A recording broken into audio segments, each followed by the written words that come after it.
Olá galera, tudo bom? Sou o professor Edenilson Moraes e com muito prazer, com muita satisfação, estamos aqui para prosseguir com o nosso curso de História do Brasil. E desta vez iremos estudar a Era Vargas, período histórico compreendido entre 1930 e 1945, período histórico de grandes transformações, de consolidação da industrialização com apoio estatal, de estabelecimento das leis trabalhistas no Brasil, período histórico em que ocorre também a implantação de um regime ditatorial no país, que ocorre também a participação do Brasil na Segunda Guerra Mundial. O período histórico da Era Vargas é fundamental. É um dos temas mais recorrentes em provas e em concursos que abordam a história do Brasil. É por essa razão que você deve estudar com muito afinco, com muita atenção para esta temática extremamente relevante. Vamos lá então, pessoal. A Era Vargas, vamos colocar aqui na lousa, a Era Vargas, ela perdurou por 15 anos. Era Vargas vai de 1930, a chegada de Vargas ao poder, através da Revolução de 1930. A Revolução de 30 foi um movimento armado, um movimento militar, contou com a participação do Exército. O Exército apoiou a Aliança Liberal, que destituiu o presidente Washington Luiz, que estava em fim de mandato, e que impediu também a posse do presidente eleito, Júlio Prestes, e entregou o poder nas mãos de Getúlio Vargas, dando início à chamada Era Vargas, que perdurou até 1945. Beleza. Bom, a Era Vargas, ela é subdividida em 3 períodos, que apresentam características específicas. É importantíssimo que você perceba os períodos que compõem a chamada Era Vargas e consiga também apresentar as características básicas de cada um desses períodos. Portanto, temos o primeiro período é chamado de governo provisório. O governo provisório vai de 1930 até 1934.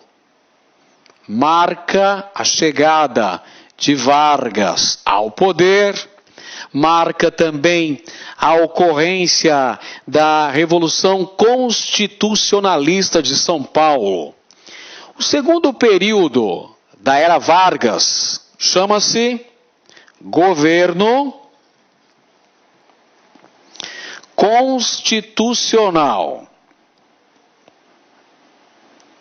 Governo constitucional. Beleza. Vai de 1934 até 1937. Porque em 37, Vargas deu um novo golpe e implantou a terceira fase de seu governo, chamado de Estado Novo. O Estado Novo é a fase ditatorial da Era Vargas. Estende-se de 1937 até 1945. Bem, então esta é a Era Vargas, período de 15 anos. Vargas é, portanto, o presidente que mais tempo esteve no cargo em nosso país. Lembrando ainda que Vargas retornou ao poder nas eleições de 1950 e governou entre 1951 e 1954, quando ocorreu o seu suicídio no mês de agosto daquele ano. Bom, Vamos apresentar aqui algumas das características principais da Era Vargas. Características gerais deste período que estendeu-se por exatos 15 anos. Primeira característica, Estado interventor. Ou seja, durante a Era Vargas, nós tivemos uma grande participação do Estado na economia.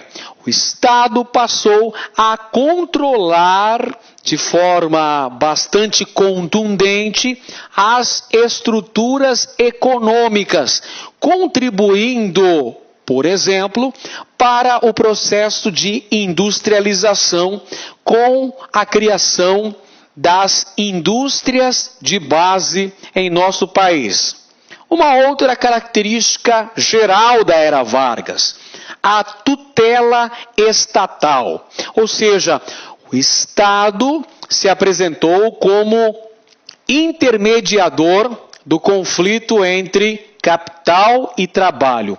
Quando eu digo conflito entre capital e trabalho, eu estou me referindo ao conflito patrões-empregados, burguesia industrial, trabalhadores, operários. Então o governo vai se apresentar como uma espécie de amortecedor desse conflito. O governo vai tentar acabar com a luta de classes. O governo, então, vai adotar essa postura corporativista, vai assumir, portanto, a tutela estatal entre as relações envolvendo capital e trabalho. Aí está corporativismo.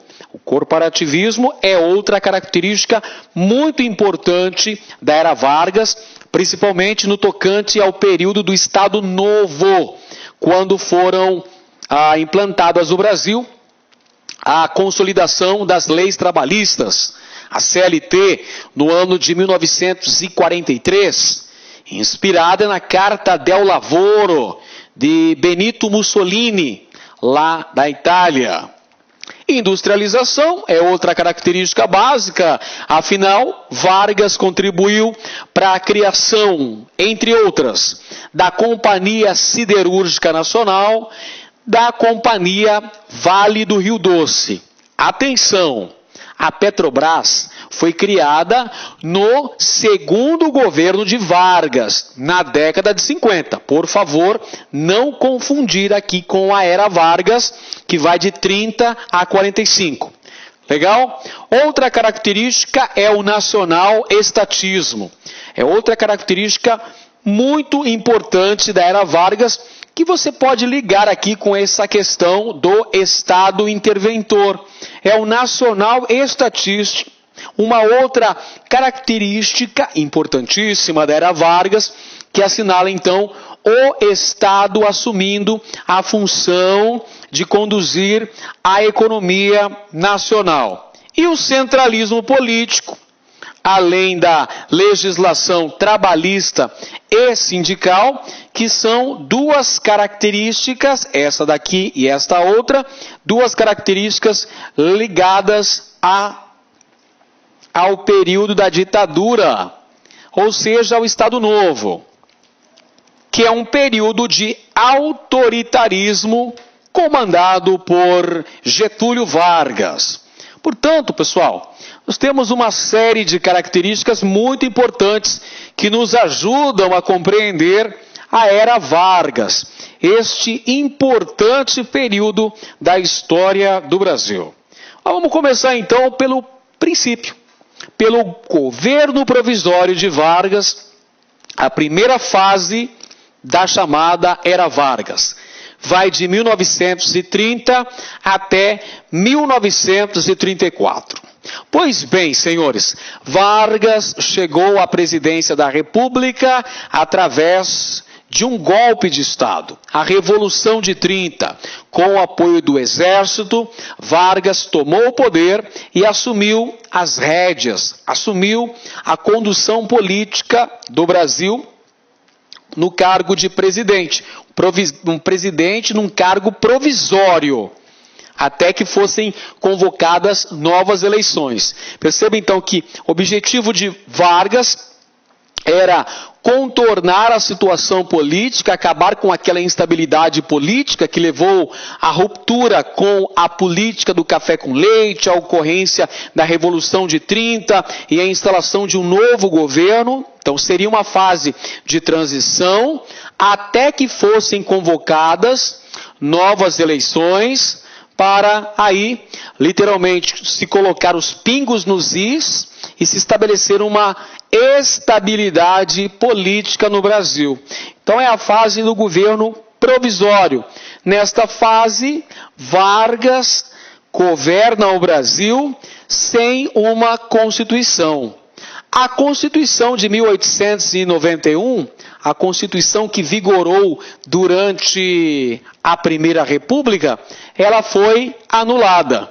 Ela foi suspensa até que se convocassem eleições para a formação de uma Assembleia Constituinte e a redação de uma nova Carta Constitucional. Entre as primeiras ações do presidente Vargas, assim que ele assumiu a presidência, lá no final de 1930, foi promover a intervenção federal nos estados. O objetivo de Vargas era retirar a influência das antigas oligarquias que governavam os estados brasileiros durante a República Velha.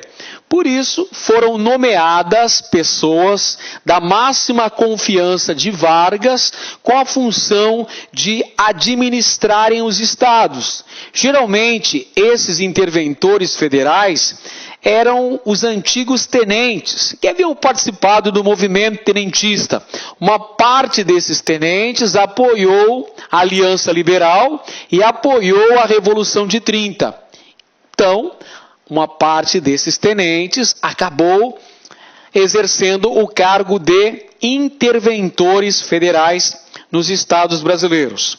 É uma fase de centralização política nas mãos de controle do Estado sobre a economia, da criação do Ministério do Trabalho e das primeiras leis trabalhistas. Veja só que curiosidade interessante. Nós vimos na aula anterior que durante a República das Oligarquias, a República Velha, a questão social era tida como um caso de polícia. Com o advento da era Vargas, isso mudou. A questão social passou a ser encarada como um caso de política.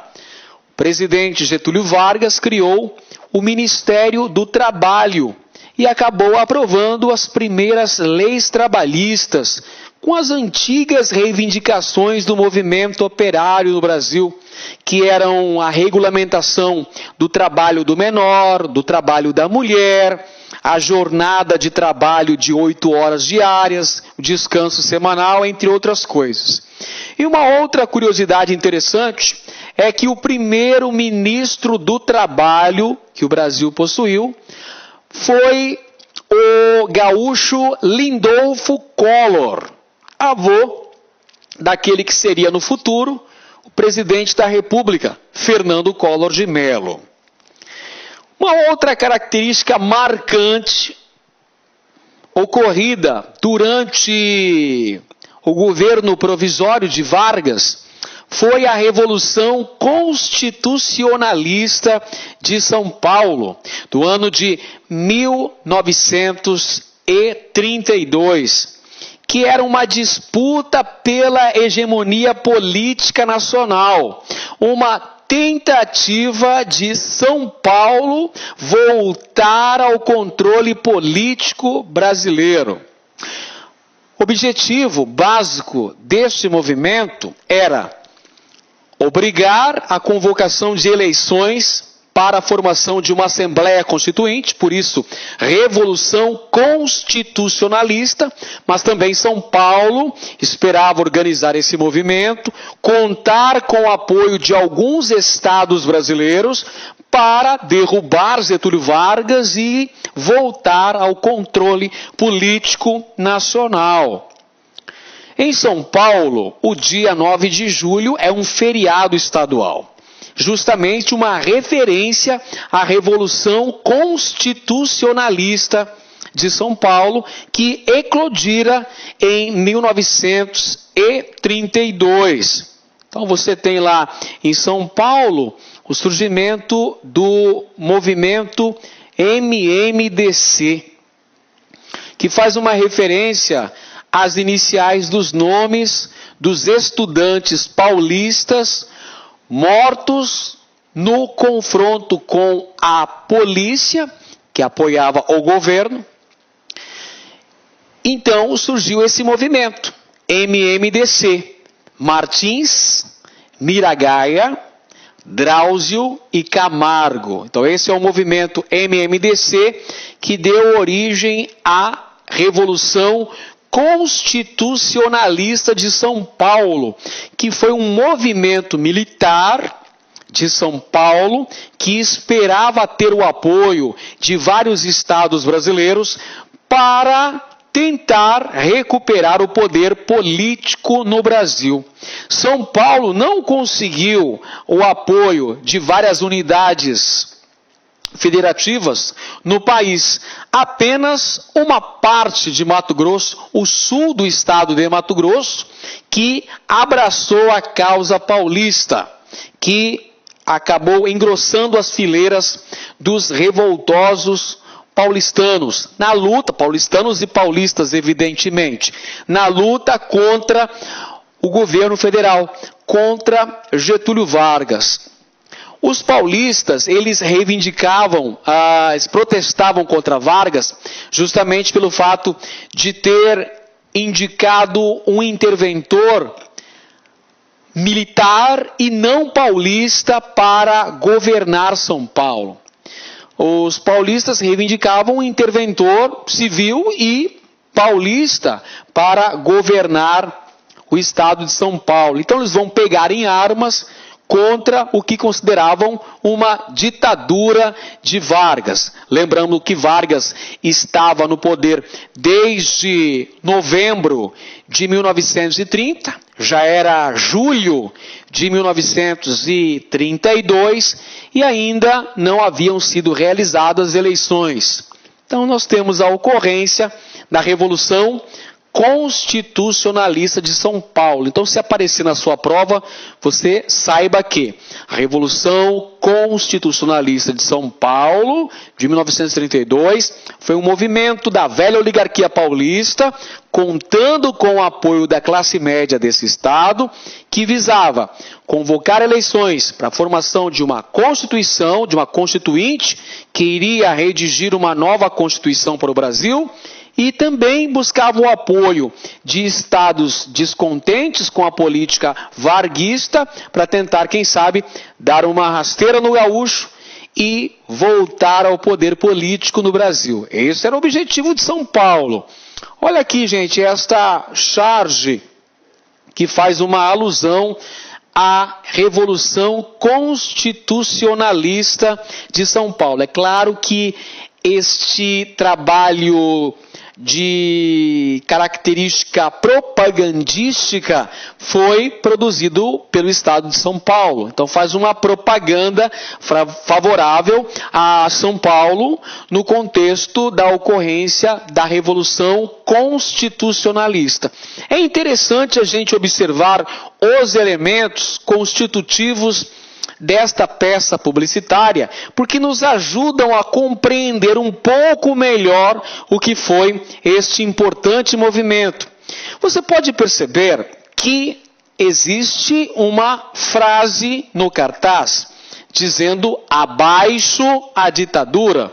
Essa ditadura, segundo os paulistas, era a de Vargas, que havia se instalado no poder, prometendo que haveriam eleições e até então não as havia realizado. E também a indicação de um interventor federal, militar e não paulista, para governar São Paulo. Você pode perceber que entre os elementos que aparecem na imagem, nós temos um bandeirante paulista, esmagando pelas pernas um minúsculo ditador, que é o Vargas.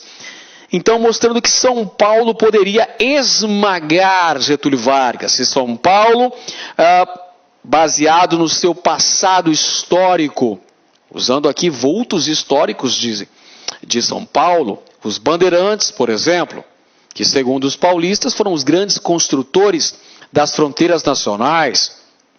Então o bandeirante aparece nessa imagem esmagando o pequenino Vargas. E ao fundo você vê um oficial, um militar paulista, empunhando a bandeira do estado de São Paulo. Que então nós percebemos, evocando todo aquele patriotismo, todo aquele sentimento de amor ao Estado para lutar contra o que eles consideravam uma opressão e uma ditadura. Esta outra peça publicitária também é muito interessante. Você tem um dever a cumprir. Consulte a sua consciência. Ou seja, está convocando os paulistas para a guerra. Guerra contra São Paulo, contra o governo federal.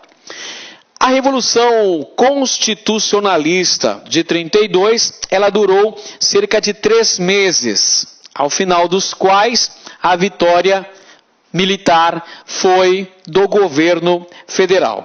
Entretanto, foram realizadas eleições no ano seguinte. E ainda em 32, há um detalhe muito interessante. Foi feita uma reforma no Código Eleitoral Brasileiro. Com esta reforma, ocorreu 2 novidades muito interessantes. A primeira delas, a criação da Justiça Eleitoral, com o objetivo de fiscalizar o bom andamento das eleições. E a outra novidade foi a criação do voto secreto e do voto feminino. Você se lembra da nossa aula anterior sobre a política do café com leite, que naquela época o voto era a descoberto, ou seja, o voto era aberto no Brasil.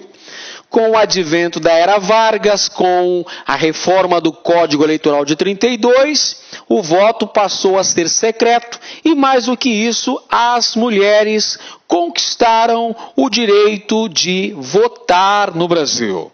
Então foram realizadas eleições no ano de 1933. Professor, para que foram realizadas essas eleições? O objetivo fundamental era a composição de uma Assembleia Nacional Constituinte, que deveria se reunir para avaliar, votar e promulgar a nova Constituição para o Brasil. E essa eleição de 1933, ela apresentou algumas peculiaridades. Além do voto secreto e do voto feminino, nós tivemos a representação territorial tradicional e a representação classista. O que é isso? Foram eleitos 40 delegados de associações operárias e do patronato. Ou seja, 40 representantes da Assembleia Nacional Constituinte eleitos nas eleições de 1933 eram representantes sindicais e patronais. Uma outra curiosidade muito importante dessa época, meus amigos, foi a eleição da primeira mulher deputada federal do Brasil, que foi a dona Carlota Pereira de Queiroz, a primeira deputada federal eleita no Brasil. Bem, a Constituinte foi formada e no ano seguinte ocorreu a promulgação de uma nova Carta Constitucional para o Brasil. É a Constituição de 1934, que estabeleceu presidencialismo, federalismo, maior poder para o Executivo Federal, ou seja, para a Presidência da República. Estabeleceu também o voto obrigatório, universal e direto para maiores de 18 anos, de ambos os sexos. Afinal, as mulheres já haviam conquistado o direito de votar desde o Código Eleitoral de 1932. E a incorporação aqui, do Código Eleitoral e dos direitos trabalhistas na Constituição. As primeiras leis trabalhistas foram criadas ainda durante o governo provisório. Então, elas também foram inseridas na Constituição de 1934, que estabelecia também o direito do ensino público gratuito obrigatório no Brasil. Um outro detalhe muito emblemático da Constituinte de 33, 34, foi que os deputados desta Constituinte elegeram de forma indireta Getúlio Vargas para a presidência da República. Concederam o direito de mais 4 anos de mandato para o presidente Getúlio Vargas, inaugurando o que nós chamamos de governo constitucional. Começa em 34, com a eleição indireta de Vargas na Assembleia Constituinte, e deveria durar até 1938. Porém, em 37, aconteceu um golpe em que Vargas implantou uma ditadura chamada Estado Novo. Por enquanto, vamos analisar as características principais do governo constitucional de Vargas, que foi eleito de forma indireta pela Assembleia Constituinte. Então, inaugurando uma nova fase de governo agora, uma fase legitimada. A primeira fase, o governo provisório, ela teve início com um golpe, a Revolução de 30. Agora, a segunda fase da era Vargas, o governo constitucional, iniciou-se de uma forma legítima. Afinal, Vargas fora eleito pela Assembleia Constituinte. Ele foi eleito de forma indireta.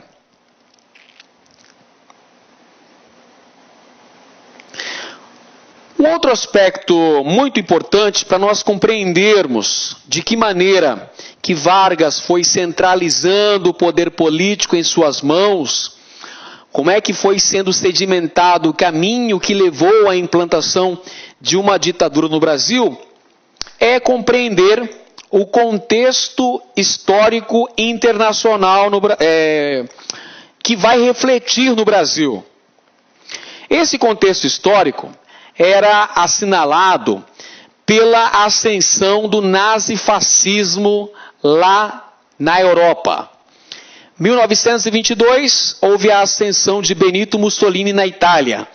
1933, ocorreu a ascensão de Adolf Hitler na Alemanha.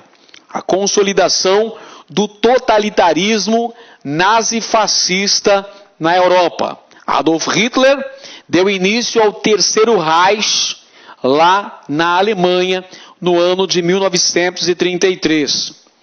Também na década de 30 ocorreu a Guerra Civil Espanhola, que é considerada pelos historiadores como um ensaio da Segunda Guerra Mundial, uma vez que as forças que iriam se digladiar na Segunda Guerra puderam testar seus armamentos nesta importante guerra do século XX, que foi a Guerra Civil Espanhola, que contribuiu para a ascensão do general Francisco Franco ao poder naquele país. E nós tivemos também a consolidação do socialismo na União Soviética, no governo do presidente Joseph Stalin. Então, todas essas características político-ideológicas vivenciadas no mundo, meninos, repercutiu muito no Brasil, com o surgimento de organizações político-partidárias ligadas a ideologias fascistas e comunistas. Tivemos, durante o contexto do governo provisório, o surgimento da AIB, Ação Integralista Brasileira, um grupo de tendência fascista no Brasil, e da ANL, Aliança Nacional Libertadora, um grupo de tendência socialista. Portanto, uma característica importantíssima do período do governo constitucional de Vargas foi a grande polarização ideológica. De um lado tínhamos a Ação Integralista Brasileira, AIB, um grupo de tendência fascista, ou seja, de extrema direita, que tinha como principal liderança o literato Plínio Salgado. Olha aqui o lema da AIB: Deus, Pátria e Família. Plínio Salgado e a AIB inspiravam-se na doutrina fascista. De outro lado surgiu a Aliança Nacional Libertadora, ANL, um grupo de tendência socialista, grupos de esquerda, que tinham como principal liderança Luiz Carlos Prestes, o Cavaleiro da Esperança, aquele que liderou a coluna Prestes nos anos 20, durante a República Oligárquica no Brasil, que estava exilado na União Soviética e que retornou nos anos 30 para liderar a ANL. Grupo que foi colocado na ilegalidade por Getúlio Vargas no ano de 1935. Então você tem essa polarização ideológica. De um lado aqui está o grupo de tendência fascista, a Ação Integralista Brasileira, que tinha como símbolo a letra grega, aqui está, o sigma, que queria implantar no Brasil um governo aos moldes do fascismo de Benito Mussolini. Usava inclusive uma saudação em Tupi-Guarani, Anauê, era a saudação utilizada pelos integralistas, que utilizavam-se desse uniforme verde, camisas verdes, calças pretas, e o símbolo sigma, fazendo aqui uma alusão à suástica nazista. O Brasil precisa de você. Fora do integralismo não há nacionalismo. Percebe-se aqui uma característica totalitária do integralismo. Integralismo igual fascismo tupiniquim, fascismo brasileiro. Liderança Plínio Salgado. E de outro lado você tinha a ANL, Aliança Nacional Libertadora, tendo a liderança de Luiz Carlos Prestes, pregando pão, terra e liberdade, pregando o socialismo, inspirando-se nas características da União Soviética. Aqui nós temos dois importantes membros desse grupo de tendência socialista, Luiz Carlos Prestes e sua companheira Olga Benário, que participaram de um movimento que tentou derrubar Getúlio Vargas do poder e implantar um governo socialista no Brasil. Esse movimento aconteceu em 1935, em Recife, no Rio de Janeiro, onde membros da ANL tentaram tomar o poder, mas esse movimento acabou fracassado e as principais lideranças da ANL foram presas, entre elas Luiz Carlos Prestes e sua companheira Olga Benário, que inclusive estava gestante, estava grávida, foi presa e acabou sendo extraditada.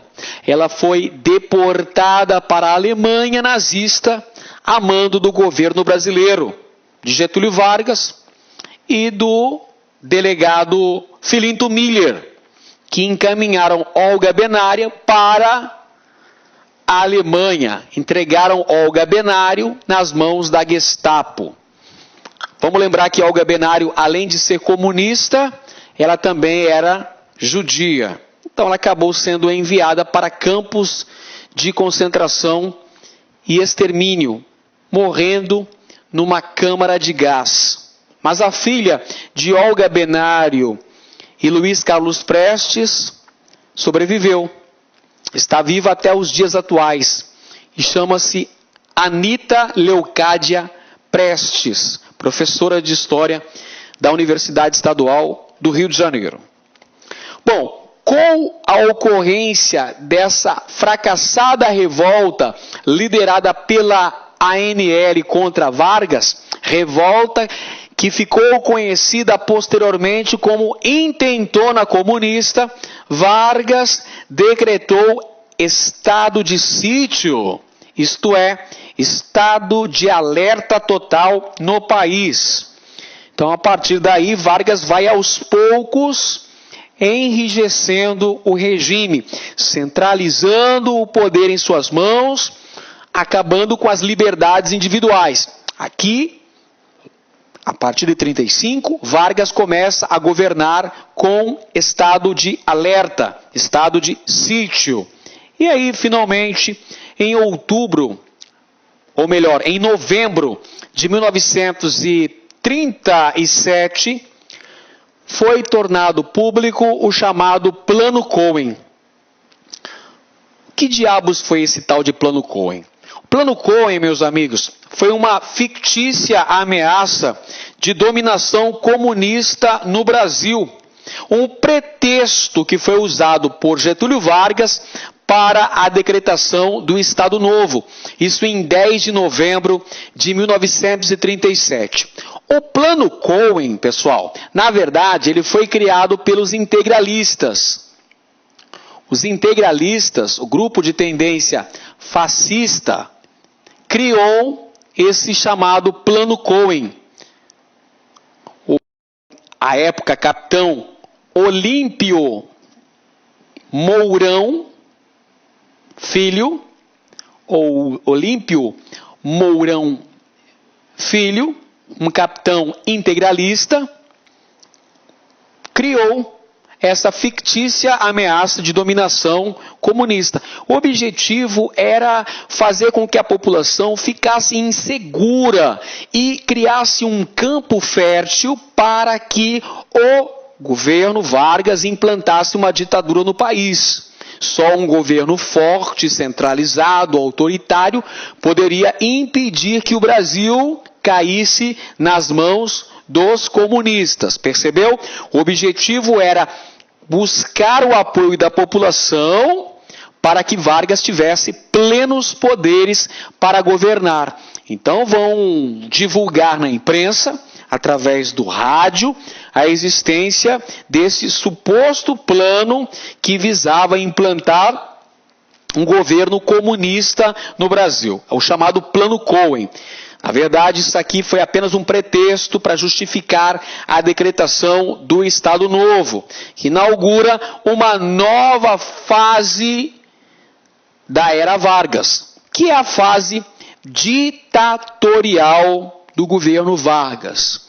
Gradativamente, então, o Vargas vai enrijecendo o regime político até chegar a 1937, quando foi decretado o Estado Novo, que é o período ditatorial governado por Getúlio Vargas, em que ocorreu a suspensão das liberdades individuais, o combate ao comunismo no Brasil, uma violenta repressão política que se dava através da polícia política de Vargas, que era comandada por Filinto Miller, aquele mesmo quem enviou de mão beijada, né, com um lacinho vermelho de presente, um presente para Hitler, que foi Olga Benário, a companheira de Luiz Carlos Prestes, que foi enviada para a Alemanha, deportada pela polícia política do Estado Novo. E outra característica importante do Estado Novo foi a decretação da consolidação das leis trabalhistas do Brasil, a CLT, no ano de 1943, inspirada na Carta del Lavoro de Mussolini, além da participação brasileira na Segunda Guerra Mundial, quando o Brasil enviou os soldados da Força Aérea Brasileira, FAB, e da Força Expedicionária Brasileira, os pracinhas, para combater na Itália. Portanto, o Estado Novo foi um período ditatorial, em que não se realizavam eleições. Getúlio Vargas indicou interventores para governarem os estados brasileiros. Todos, eu disse, todos os partidos políticos foram extintos. Há um grande personalismo político de Getúlio Vargas nessa época, que vai assumir o controle total do governo do Brasil até então. Nessa fase aí, meus amigos, ocorreu a implantação de uma nova Constituição. É a segunda Constituição da era Vargas. A primeira havia sido em 1934. A segunda foi em 1937. Essa Constituição, ela recebe o apelido de polaca, porque ela foi inspirada na Constituição polonesa e foi redigida por Francisco Campos. Essa Constituição estabelecia centralização política nas mãos do Executivo, fechamento do Congresso, intervenção federal nos estados brasileiros, intervenção do Estado na economia, autoritarismo, censura, repressão, suspensão do habeas corpus para crimes políticos, inclusive pena de morte para crimes políticos. Essa Constituição de 1937, como dissemos, ficou conhecida como Constituição Polaca, porque era inspirada na Carta Constitucional Polonesa e também porque polaca era o termo pelo qual eram conhecidas as prostitutas no Rio de Janeiro. Então, é uma forma pejorativa de se designar essa Constituição arbitrária, essa Constituição opressora, que foi outorgada. Essa é uma característica fundamental. Ela foi imposta. A Constituição de 1937 é uma Constituição ditatorial. Portanto, ela foi imposta à nação. Tenho esse apelido de polaca. O período do Estado Novo é o período de predomínio político de Getúlio Vargas. E existiam vários mecanismos de manipulação e de coerção. O principal mecanismo de manipulação era o DIP, Departamento de Imprensa e Propaganda. O DIP era um órgão responsável por fazer a propaganda governista, a propaganda governamental, criar uma imagem positiva do ditador Getúlio Vargas, alçando a condição de pai dos pobres. Portanto, o DIP tinha essa função de levar até a população brasileira uma imagem positiva do ditador Getúlio Vargas, criando aí aquela máxima que ficou muito popular à época de Getúlio Vargas como o pai dos pobres. É o início do processo de culto à personalidade de Vargas.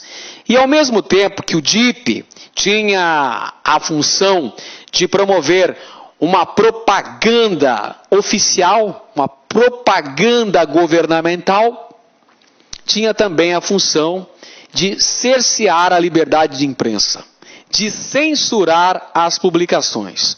No rádio, nos jornais, revistas, só poderiam ter notícias favoráveis ao Estado Novo, favoráveis à figura de Getúlio Vargas. E a educação também é outro importante instrumento utilizado no sentido de se promover uma disciplina do indivíduo, trabalhando bastante a questão do nacionalismo nas crianças. E do ponto de vista punitivo, do ponto de vista coercitivo, vinha a ação da polícia política, tendo à frente o senhor Filinto Miller. Então, gente, era dessa maneira que funcionava o Estado Novo. Porque era um período ditatorial, ok, mas precisava-se do apoio da população. Como é que podemos conseguir o apoio da população? Promovendo uma propaganda positiva do ditador Getúlio Vargas junto à população, demonstrando que esse período não era tão opressor assim, que haviam benesses feitas pelo governo, que o governo merecia o carinho, a admiração da população. Por exemplo, a questão dos trabalhos, as leis trabalhistas, foi utilizada como uma forma de se conseguir uma propaganda positiva para o governo. Então o governo diz, trabalhador do Brasil, nós, do Estado Novo, concedemos para vocês os direitos trabalhistas. O trabalhador tem direito no Brasil. Logo, a função do trabalhador é ser honesto, não fazer greve, não se manifestar, apoiar o governo em todas as circunstâncias. Criar, então, um panorama positivo para a consolidação do Estado Novo. Então, para isso, o DIP, o Departamento de Imprensa e Propaganda, vai ter uma atuação fundamental, meus amigos. Inclusive, utilizando-se dos meios de comunicação, como, por exemplo, o rádio. O rádio, o veículo de comunicação mais importante do Brasil durante os anos 30, 40, foi utilizado com maestria pelo ditador Getúlio Vargas. Criou, por exemplo, programas que eram transmitidos em cadeia nacional de rádio, que era a chamada Hora do Brasil, e depois veio a se tornar a célebre Voz do Brasil, transmitida até os dias atuais. O Departamento de Imprensa e Propaganda, criado durante o Estado Novo, tinha uma clara inspiração no Ministério da Propaganda de Hitler. Você vê que essa questão do culto ao personalismo de Vargas tinha uma inspiração na propaganda nazista. Outra característica ainda muito importante do Estado Novo foi o nacionalismo econômico. Vargas, durante esta fase de seu governo, promoveu a consolidação do processo de industrialização no Brasil, criando as chamadas indústrias de base, com capital estatal. Foram criadas, por exemplo, a Companhia Siderúrgica Nacional, CSN 1941, Companhia Siderúrgica Nacional, indústria de base. Que indústria de base, professor? A indústria que vai criar o sustentáculo para as outras indústrias. Produção de aço, produção de carvão, minério de ferro, Petróleo que veio depois com a criação da Petrobras, já no segundo governo de Vargas. Nesse momento histórico aqui, meus amigos, início da década de 40, nós temos a criação das primeiras indústrias de base, com apoio estatal no Brasil. CSN para a produção de aço, empresa com o controle 100% nacional, que fora criada, isso é importante, no contexto histórico da Segunda Guerra Mundial. Meninos, percebam aqui que o contexto histórico diz muito acerca dos caminhos tomados pelo Brasil durante esse período. Olha o contexto histórico. 1941. Estava rolando na Europa a Segunda Guerra Mundial. A Segunda Guerra Mundial foi travada entre 1939 e 1945. E na Segunda Guerra Mundial, as duas grandes forças beligerantes eram o eixo, Alemanha, Itália e Japão, e os aliados, Inglaterra, França, União Soviética e Estados Unidos. De que lado o Brasil se posicionou na Segunda Guerra Mundial?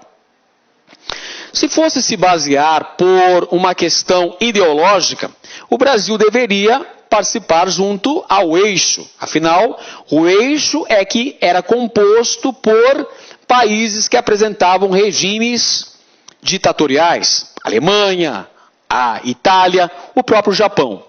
Mas o Brasil vai participar da Segunda Guerra Mundial junto aos aliados. Como é que se explica esse fato? É que o Brasil recebeu o apoio dos Estados Unidos para a construção das indústrias de base no país, no contexto da Segunda Guerra Mundial. Então é por isso que o Brasil participou da Segunda Guerra Mundial junto aos aliados. Temos ainda, além da criação da Companhia Siderúrgica Nacional, tivemos também a criação da Companhia Vale do Rio Doce, em Minas Gerais, destinada à mineração, também no contexto da Segunda Guerra, 1942. Tivemos ainda a criação da Fábrica Nacional de Motores, a famosa FENEME, e também a criação da CHESF, Companhia Hidrelétrica do São Francisco, todos durante a fase do Estado Novo.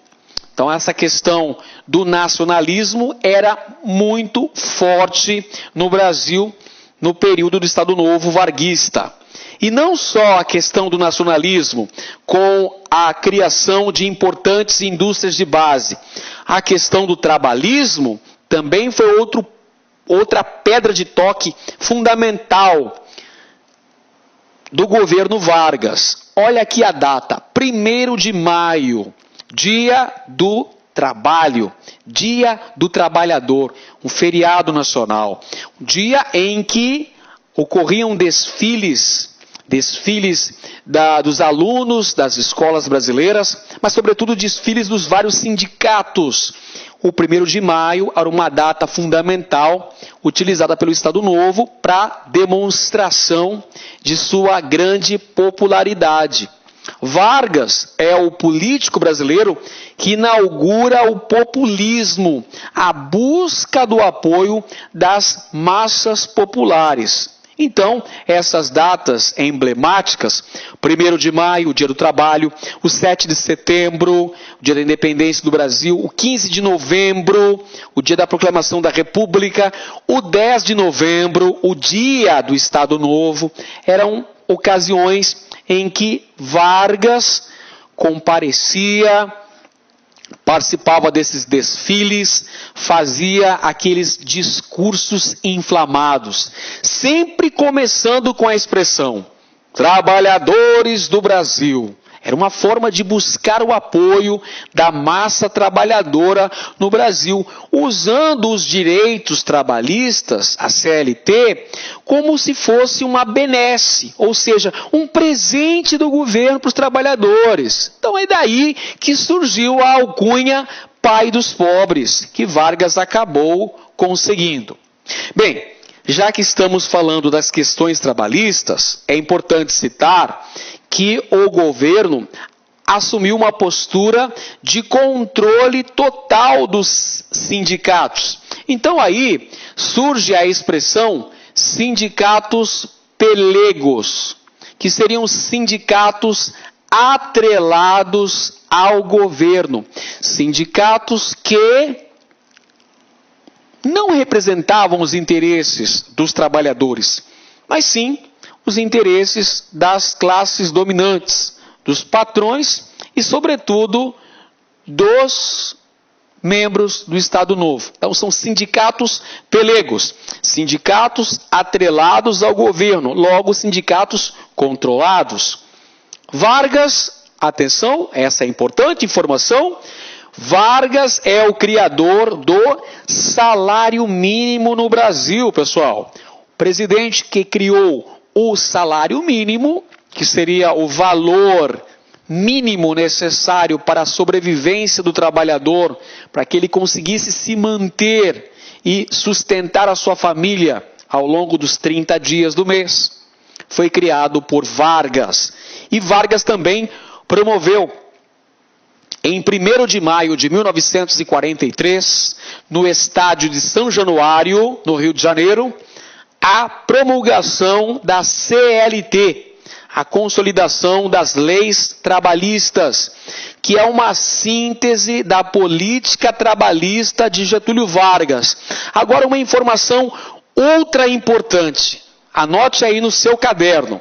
A CLT estava restrita ao trabalhador urbano, ou seja, o trabalhador do campo não teve acesso a esses direitos trabalhistas reconhecidos na CLT. O direito, por exemplo, de uma jornada de trabalho de 8 horas, salário mínimo, descanso semanal, férias remuneradas. Esses direitos trabalhistas foram restritos aos trabalhadores dos centros urbanos, porque os trabalhadores rurais permaneceram órfãos do pai dos pobres.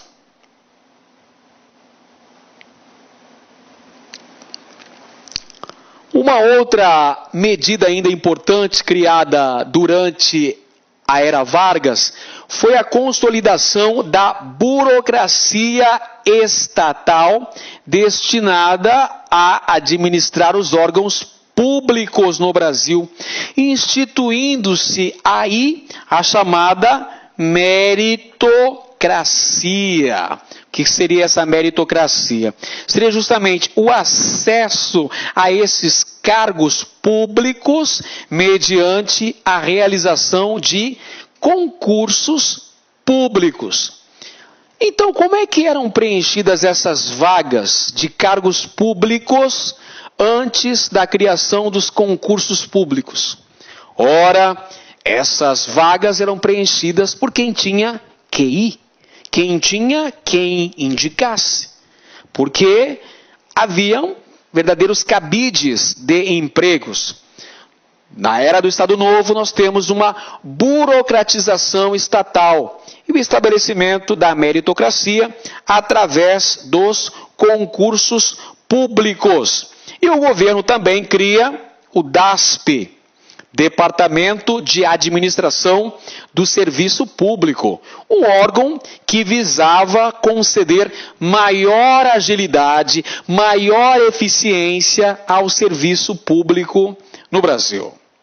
Bem, meus amigos, agora vamos ver algumas questões relativas à cultura no Brasil ao longo dos anos 1930 e 1940.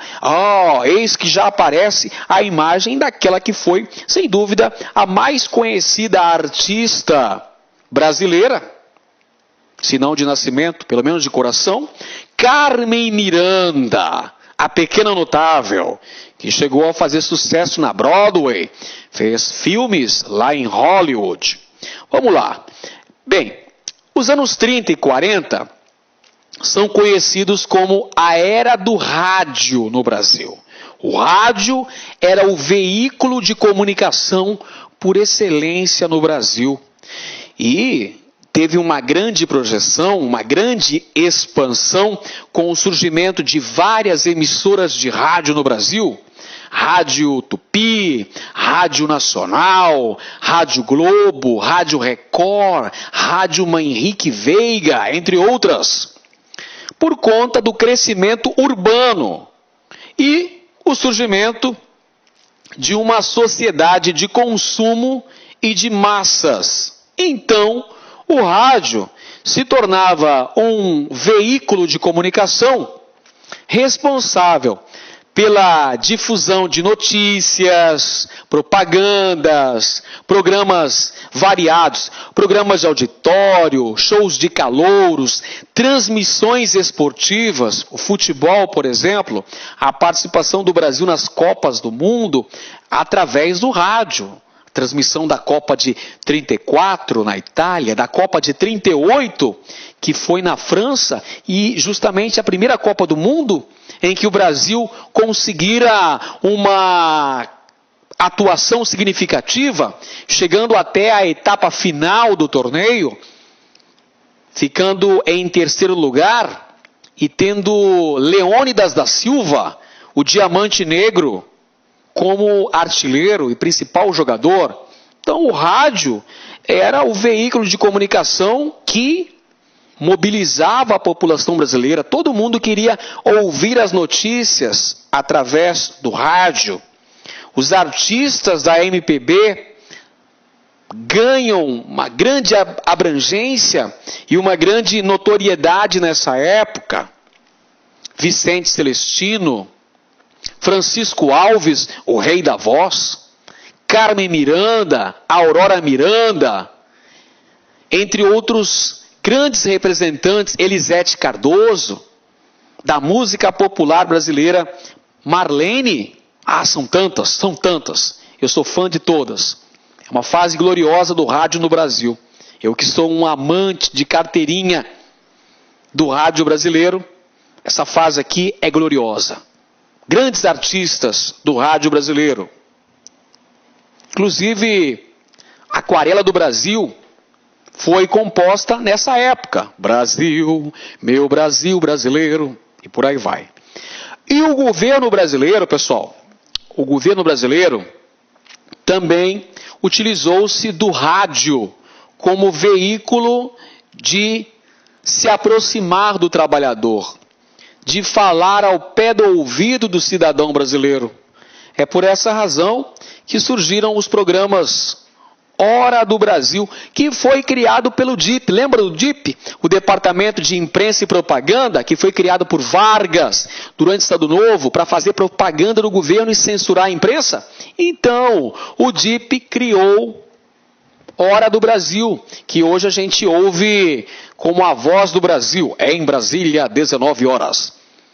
Então, era uma forma do presidente da República, Getúlio Vargas, se pronunciar para a nação brasileira.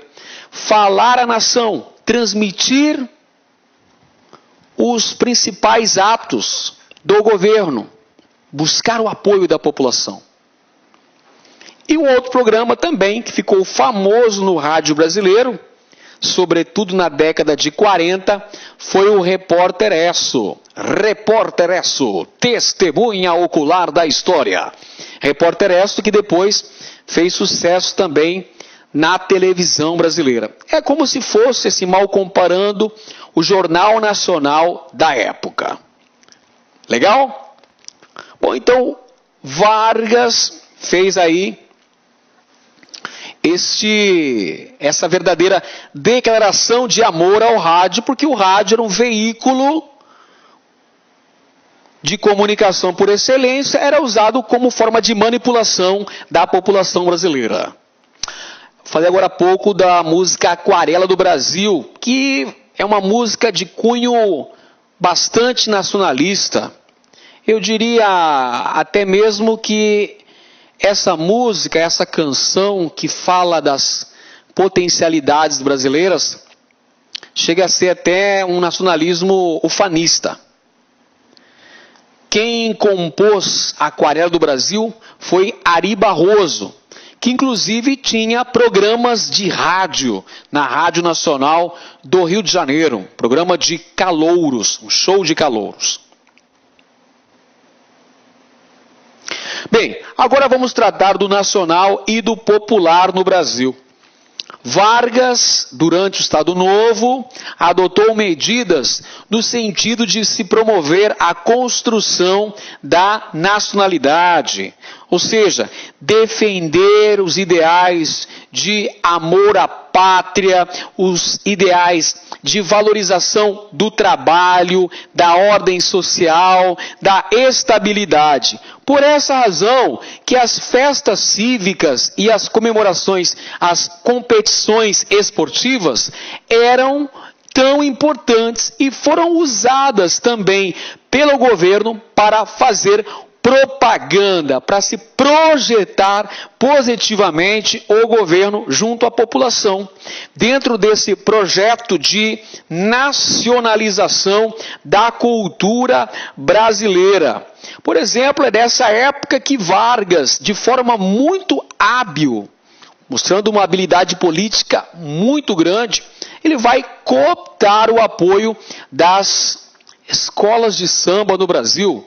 Sim, o carnaval já era tido como uma expressão cultural brasileira e vai ser muito valorizada nessa época. E Vargas, ardiloso, habilidoso politicamente, ele vai usar o carnaval também para fazer propaganda positiva de seu governo. Vargas vai utilizar as escolas de samba para o seu projeto de construção da nacionalidade brasileira. Então, nos enredos das escolas de samba, sempre apareciam coisas abordando aspectos positivos da cultura brasileira. Inclusive, há uma grande valorização da cultura popular nessa época. O samba, o carnaval, a capoeira, meus amigos. A capoeira que durante muito tempo era vista como aspecto de marginalidade, agora não. Agora é tratada como um símbolo legítimo da cultura brasileira. Então é a valorização da cultura popular também muito presente na política do Estado Novo. Então, como eu falei para vocês agora há pouco, aquelas datas importantes, aquelas festas cívicas, eram momentos em que Vargas aparecia perante a população.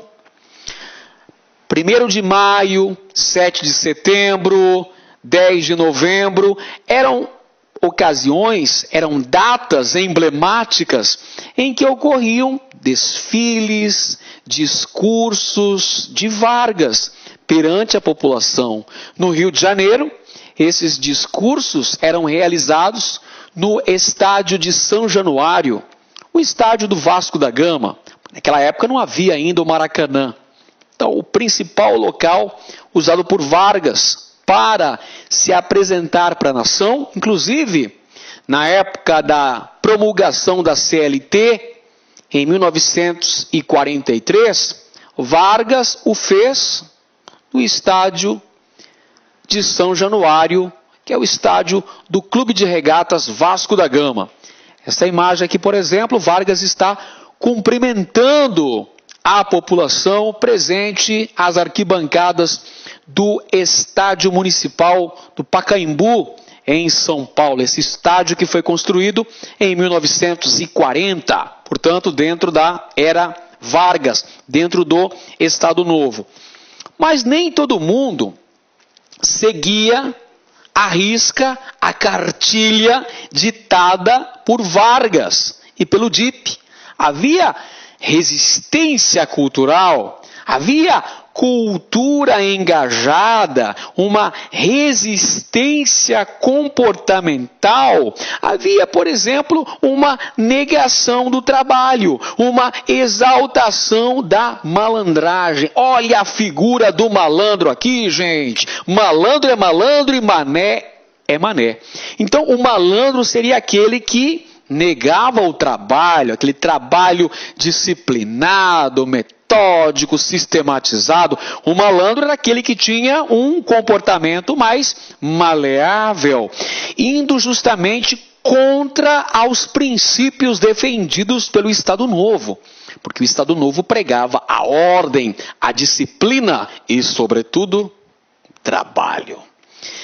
A malandragem seria justamente o antagonismo de tudo isso, porque a malandragem era a negação do trabalho. É claro que a figura do malandro foi criticada, foi combatida durante o Estado Novo, o que pode, por exemplo, ser verificado nas canções. O Bonde de São Januário, por exemplo. O Bonde de São Januário foi censurada, a primeira versão, que dizia: o bonde de São Januário leva mais um sócio otário. Sou eu quem vai trabalhar. Veja que a canção está chamando de otário quem trabalha. Que o malandro é o esperto, o otário é quem trabalha. Claro que a canção não foi permitida, ela foi censurada pelo DIP. E aí houve uma alteração na letra da música, que passou a ser: o bonde de São Januário leva mais um operário, sou eu quem vai trabalhar. Veja que há aqui a troca da expressão sócio otário pela expressão operário. Ou seja, indo já de encontro à política defendida pelo Estado Novo, que é a política de estabilidade, de organização, de disciplina, trabalho. Quem trabalha é quem tem razão, eu digo e não tenho medo de errar. O bonde de São Januário leva mais um operário, sou eu que vou trabalhar. Há muito tempo eu não tinha juízo, mas resolvi garantir meu futuro. Veja você, sou feliz, vivo muito bem. A boemia não dá camisa a ninguém, digo bem. Ou seja, neste samba temos uma exaltação agora do trabalho. Quem trabalha é que tem razão. Veja como as coisas mudaram de rumo. Isso, lógico, por influência da censura através do Departamento de Imprensa e Propaganda. Bem, e agora vamos analisar os fatos que levaram ao final do Estado Novo e, por conseguinte, ao final da Era Vargas. Bem, é importante analisarmos a política externa. Ela nos ajuda a entender os caminhos tomados pelo Brasil, sobretudo a partir de 1941. Veja só, em relação à política externa brasileira, o Brasil apresentava relações econômicas e diplomáticas com a Alemanha e com os Estados Unidos da América. Perceba que no início da Segunda Guerra Mundial, o Brasil permanecia com uma postura de neutralidade. Perceba que havia uma relação econômica e diplomática tanto com o lado dos países do eixo, com a Alemanha, tanto quanto com o lado dos aliados, com os Estados Unidos. Na verdade, essa postura pragmática do governo Vargas se explica num jogo político em que o Brasil esperava conseguir dividendos econômicos. Qual era a grande preocupação do governo Vargas até então?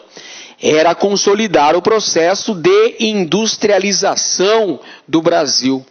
Mas para isso, para poder promover a criação das indústrias de base no Brasil, precisávamos de capital e tecnologia.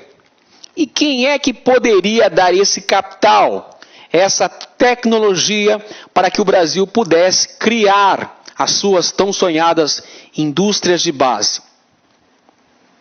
Ou a Alemanha, nazista, governada à época pelo ditador, pelo Führer Adolf Hitler, ou então a nação norte-americana, os Estados Unidos, governados à época pelo presidente Franklin Delano Roosevelt. Então o Brasil foi muito habilidoso politicamente. O Brasil negociava com os dois lados. O Brasil estudava uma cooperação técnica tanto com a Alemanha ou com os Estados Unidos. Quem garantisse uma melhor oferta ao Brasil levaria. Os Estados Unidos vão dar uma pressão no Brasil para que o Brasil decidisse de que lado iria apoiar na Segunda Guerra Mundial. E o Brasil vai se definir pelo lado dos aliados. Inclusive, aqui um pequeno parênteses, podemos até dizer, alguns integrantes da burocracia do Estado Novo, alguns membros da cúpula governamental, eram simpatizantes de regimes totalitários do nazifascismo. Filinto Miller, por exemplo. Filinto Miller visitou a Alemanha por ocasião em que Olga Benário foi deportada. Então existiam alguns componentes da cúpula governamental que eram simpáticos. Não estou dizendo que eram nazistas, mas que pelo menos fossem simpáticos à causa do nazismo. Mas em 41 isso vai mudar, porque em 41 o Brasil vai definir o lado a apoiar na Segunda Guerra Mundial. Em 41 acontecem alguns afundamentos de navios brasileiros bombardeados por submarinos alemães. Durante o início do conflito, o Brasil continuou abastecendo regularmente a Europa e alguns navios brasileiros foram afundados. Isso levou a um grande clamor por parte da população que essas vidas não ficassem ceifadas em vão, que o governo tomasse providências. E o governo vai declarar guerra ao eixo no ano de 1942. Em 1942, então, o Brasil declara guerra aos países do eixo. E as organizações de alemães, italianos e japoneses aqui no Brasil passam a ser perseguidas, algumas fechadas. O caso emblemático que a maioria das pessoas sabe, por exemplo, é que em 1942 o Palestra Itália teve que mudar a sua razão social, tanto em São Paulo quanto em Belo Horizonte. Em São Paulo, o Palestra Itália passou a se chamar Sociedade Esportiva Palmeiras. E lá em Belo Horizonte, passou a se denominar Cruzeiro Esporte Clube, numa clara referência à posição que o Brasil tomara em relação à Segunda Guerra Mundial, com apoio aos Estados Unidos e a declaração de guerra contra os países do eixo. Como já dissemos, o apoio dos Estados Unidos foi fundamental para a construção da Companhia Siderúrgica Nacional, a produção de aço em Volta Redonda. Os Estados Unidos forneceram capital e tecnologia para o Brasil criar a sua companhia siderúrgica. Em troca, o Brasil apoiou os Estados Unidos na Segunda Guerra Mundial, cedeu o litoral brasileiro para a construção da base base de Natal, no Rio Grande do Norte, e ainda o Brasil acabou participando da guerra, enviando 25 mil soldados, os pracinhas, a cobra vai fumar, era o lema da FEB, porque acreditava-se até então que era mais fácil ver uma cobra fumando do que um brasileiro na Segunda Guerra Mundial, nos campos de batalha. Ah é? Pois então agora a cobra vai fumar. E o Brasil enviou 25 mil soldados para combaterem na Itália. Tivemos uma participação importante, batalhas de Castelnuovo, batalha de Monte Castelo, com a participação do Exército Brasileiro, da Força Expedicionária Brasileira, soldados da FEB. E também durante o contexto da Segunda Guerra Mundial, nós tivemos o surgimento da figura do soldado da borracha. Quem é que foi o soldado da borracha? Foram brasileiros, notadamente nordestinos, que foram enviados para a Amazônia com o objetivo de coletarem o precioso látex, material fundamental para a continuidade da Segunda Guerra Mundial, na medida em que o Japão havia bloqueado a produção de látex na Malásia. Então aí os aliados precisavam do precioso látex para a produção da borracha. Os Estados Unidos vão fazer um acordo com o Brasil, Tratado de Washington, e aí o Brasil vai enviar os nordestinos para coletarem o precioso látex. Esses foram os famosos soldados da borracha. Muito bem, a própria participação do Brasil na Segunda Guerra Mundial criou o chamado paradoxo do Estado Novo. Por que paradoxo? Porque veja, meus amigos, o Estado Novo era uma ditadura, perfeito? Ok. Mas na Segunda Guerra Mundial, o Brasil participou junto aos aliados, que via de regra eram democracias, com exceção, é claro, da União Soviética de Stalin.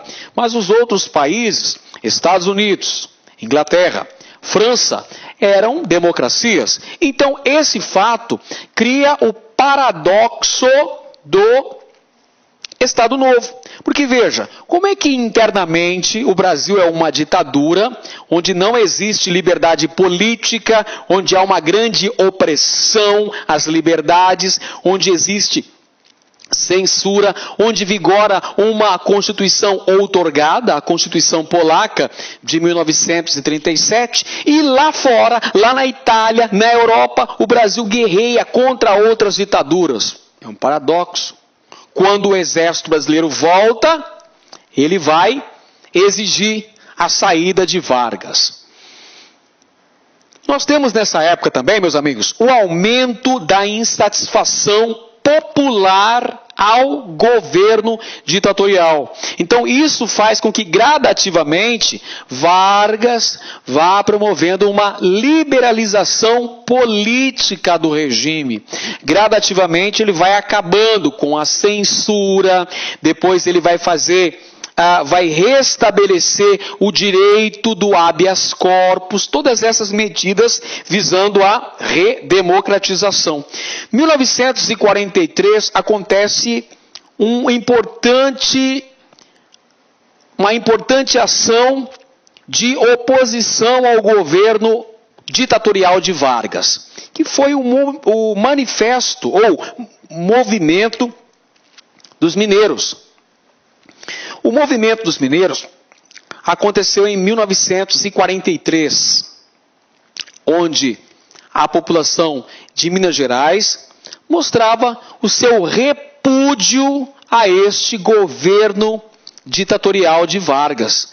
Você sabia que entre os signatários do movimento dos mineiros estava ninguém menos do que Carlos Drummond de Andrade? Pois é, eles também estavam encabeçando o movimento dos mineiros em prol da redemocratização do Brasil, né? Em prol do restabelecimento da democracia em nosso país, nesse contexto da Segunda Guerra Mundial, em que o Brasil apoiava os Estados Unidos, apoiava os aliados. Então, gradativamente, Vargas vai promovendo uma liberalização do regime político. Gente, Vargas foi um político extremamente habilidoso.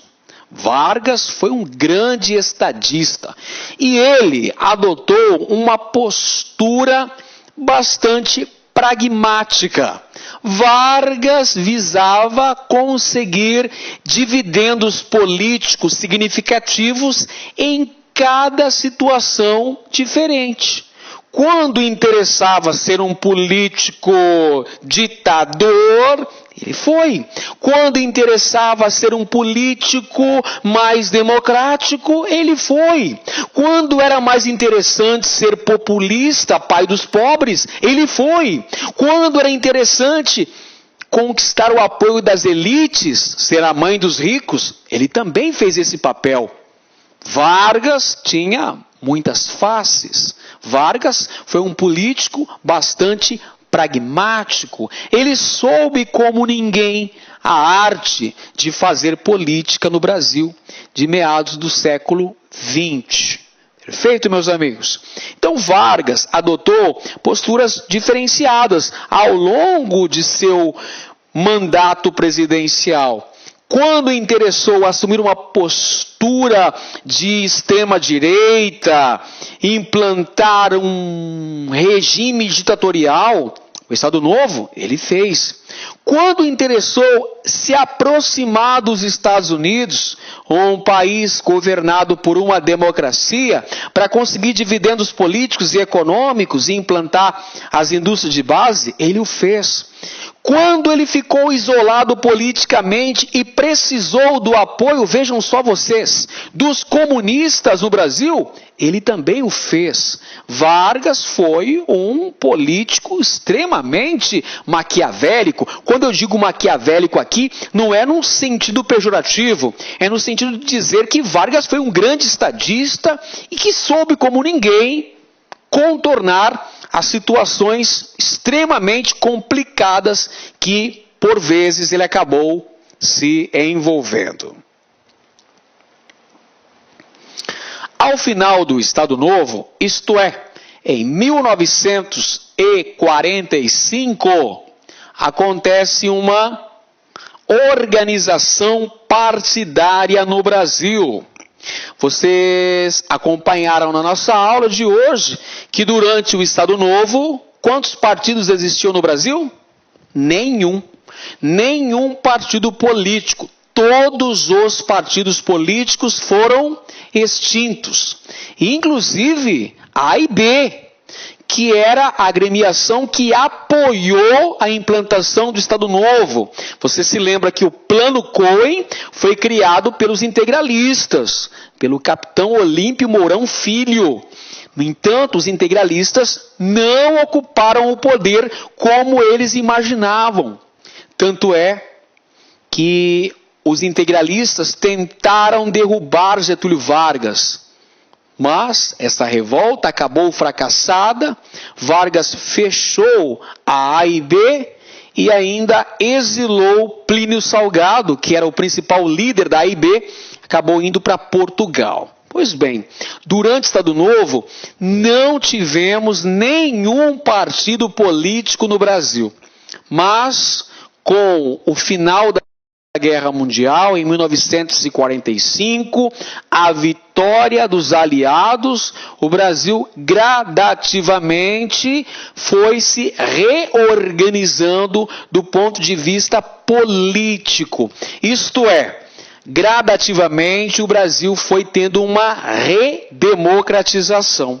Tivemos, por exemplo, a aprovação da Lei Agamenon, que exigia a existência de partidos nacionais. Os partidos não poderiam ficar restritos a algumas localidades. Eles precisavam de representação nacional. E se estabeleceu também para o dia 2 de dezembro de 1945, eleições para o Congresso Nacional e para a escolha do novo presidente da República. Veja, o Brasil havia tido a última eleição presidencial no ano de 1930, eleição que Vargas perdeu, como vocês muito bem sabem, porque Vargas chegou ao poder através de um golpe, a Revolução de 30. Pois bem, 15 anos se passaram, então agora seriam realizadas novas eleições presidenciais no Brasil. E aí se formam vários partidos.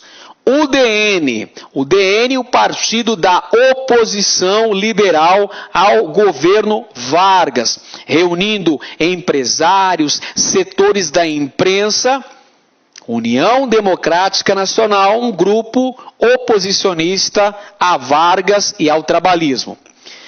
Temos também a criação do PSD, um grupo composto pelas oligarquias regionais, industriais e banqueiros. PSD, partido que vai também estar ligado a Vargas. É um partido de empresários, de capitalistas, de banqueiros.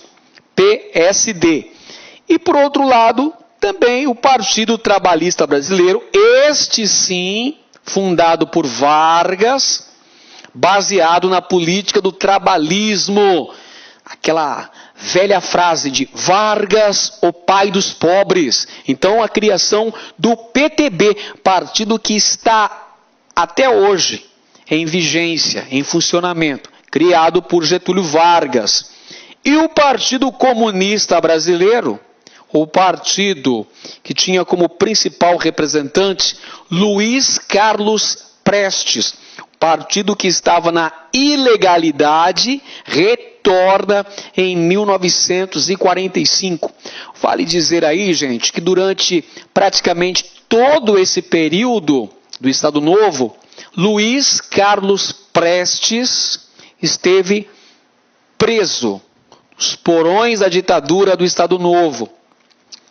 Podemos citar também o Graciliano Ramos, o grande escritor Graciliano Ramos, que escrevera Memórias do Cárcere e também foi preso pela ditadura de Getúlio Vargas.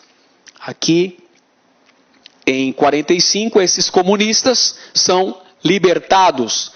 E o interessante é que Luiz Carlos Prestes foi candidato a senador e venceu.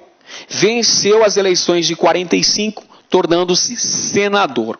O interessante é que nesse contexto histórico, pós Segunda Guerra Mundial, por volta do mês de outubro, novembro de 1945, surgiu um movimento muito interessante, chamado queremismo. O que seria esse movimento? Um movimento supostamente popular, mas que, na verdade, fora articulado pelo Partido Comunista Brasileiro, que visava obter a autorização para que Vargas pudesse concorrer à presidência da República, pudesse continuar como presidente. Queremos constituinte, mas queremos Getúlio. Esse é um movimento queremista.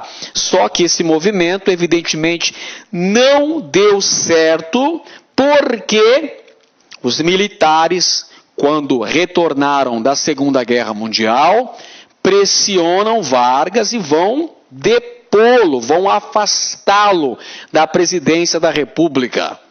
Eurico Gaspar Dutra, que era ministro da Guerra do Brasil durante a Segunda Guerra Mundial, juntamente com a alta cúpula militar, o general Mascarenhas de Moraes, temos também o brigadeiro Eduardo Gomes, que era a principal autoridade da aeronáutica do Brasil, vão pressionar.